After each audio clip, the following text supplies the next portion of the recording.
So eto mga sangkay, itong si Loren Ligarda ay may pasabog tungkol po kaila Tulfo at ng kanyang mga kaalyado ngayon, mga sangkay.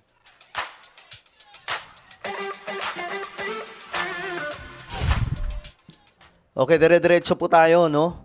Sa mga hindi pa po dyan nakakapag-subscribe, guys, isubscribe nyo na po yung ating YouTube channel. Sa mga nanonood naman po sa Facebook, i-follow nyo po yung ating Facebook page. So, diretso po tayo mga sangkay kasi ito nga po, mayroong matinding pasabog itong si Loren Ligarda. Okay? Panoorin po natin ito. Sa mga kapwa ko Pilipino, malinaw na nakasaad sa konstitusyon. Walang sinumang senador ang maaaring lehitimong tumayo bilang Pangulo ng Senado batay lamang sa 12 boto. Ito ay pinagtibay sa ilalim ng 1987 Constitution. Sa Article 6, Section 16, Subsection 1 ng 1987 Constitution. The Senate shall elect its president by a majority vote of all its members. Ang ibig pong sabihin, makakapaghalal lamang ng isang Senate President kung makakuha siya ng mayoryang boto ng lahat ng miyembro ng Senado. Ayon po sa konstitusyon, 24 ang kabuuang bilang ng mga halal na senador. Kaya naman, 13 po ang kinakailangan para magkaroon ng mayorya. Nakalagay din sa alituntunin ng Senado, sa Rule 2, Section 2, na the officers of the Senate shall be elected by the majority vote of all its members. Ang mga opisyal po ng Senado ay ang Senate President, Senate President pro tempore, Senate Secretary, at Sergeant at Arms. Hango at nakabase po sa ating konstitusyon ang mga alituntunin ng Senado. Kung kaya't tulad sa Senate President, boto rin ng mayorya ng lahat ng miyembro ng Senado ang kinakailangan upang magtalaga ng Senate President pro tempore, Senate Secretary, at Sergeant at Arms. Malinaw, 13 boto ang kailangan. Sabi din po sa Rule 15, Section 44 ng alituntunin ng Senado na except during the election of officers, a majority of the senators shall constitute a quorum. Simple lang po ang kahulugan nito. Iba po ang bilang na kailangan para sa quorum. Iba rin po ang bilang na kailangan para po sa eleksyon. Kapag eleksyon po ng mga opisyal ng Senado, kailangan ang mayoryang boto ng lahat ng miyembro ng Senado upang sila'y mahalal.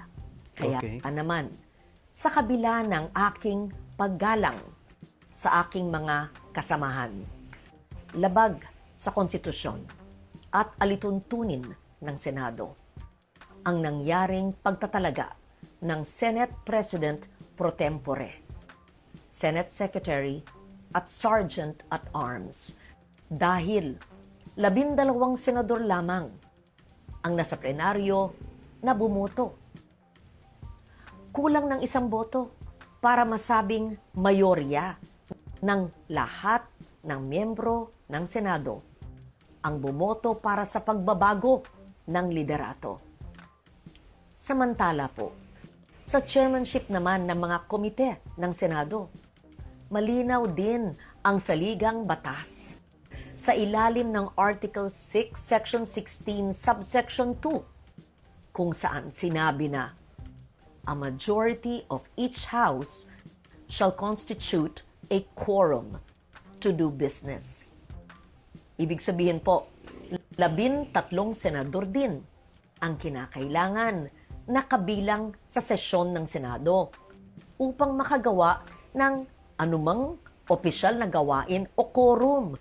Kung kaya't, labag din po sa konstitusyon ang naganap na pagdeklarang bakante at pagtatalaga na mga chairperson sa mga ilang komite.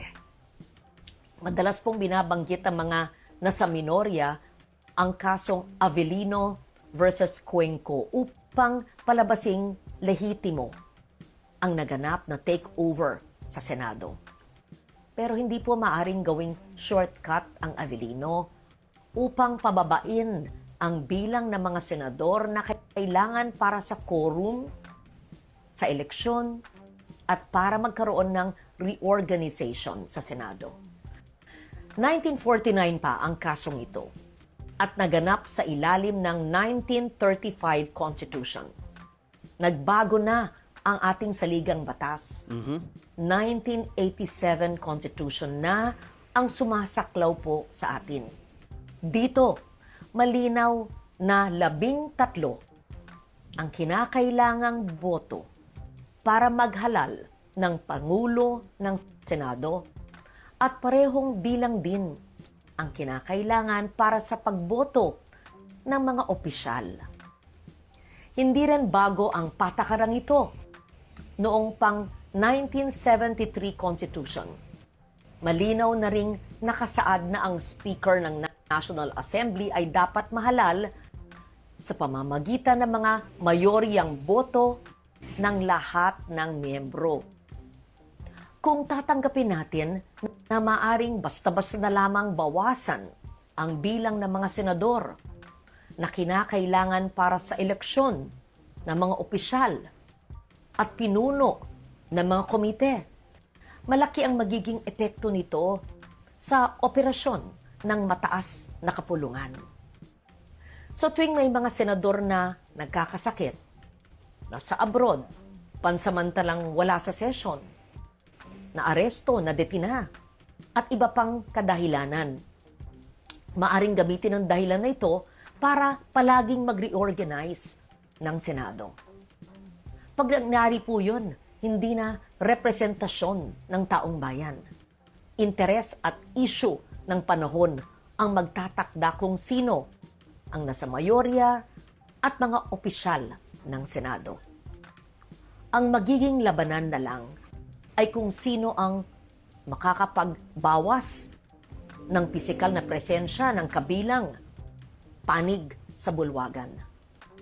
Dapat manatiling representasyon, interes ng nakararami, performance ng bawat isa, at issue ng panahon ang batayan kung sino ang magiging mayorya at pinuno ng Senado. Ang konstitusyon, ang gabay ng ating demokrasya. Ito ang dapat nating ipaglaban para sa Senado, para sa ating mga institusyon, at higit sa lahat, para sa bawat Pilipino.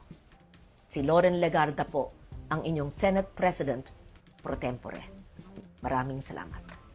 Okay, so, ang napansin ko dito mga sangkay sa video, naglabas siya ng mga bahagi ng mga utos mismo ng institution o sistema ng 1987 Constitution na dapat masunod ng Senado.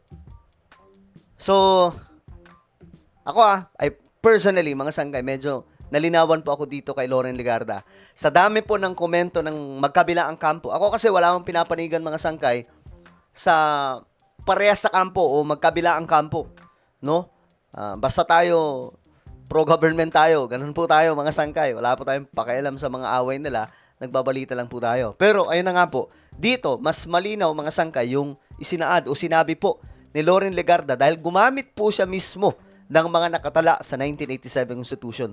Ngayon ko nga lang nalaman mga sangkay na itong saan na yun? Itong ginagamit, ito. Yung Avellino. Ayan, yan, ito. Ginamit pala ito noon pa mga sangkay. 5 Constitution. 1935 Constitution pa. Eh, sabi po niya, Nagbago na ang ating saligang batas. malayo na. Kasi nasa 1987 Constitution na ang sumasaklaw po sa atin. So, alam nyo, kailangan na po dito mamagitan ng Supreme Court. Kasi, kung hindi ang Supreme Court mamamagitan dito, kung hindi ang Supreme Court makikialam at magsasalita tungkol sa kung anong nakasaad sa Constitution natin, sa 1987 Constitution, maaaring palagi na pong ganito ang mangyayari, taon-taon, buwan-buwan, o kahit na anong panahon sa ating Senado, o kahit saan pa pong area ng ating gobyerno.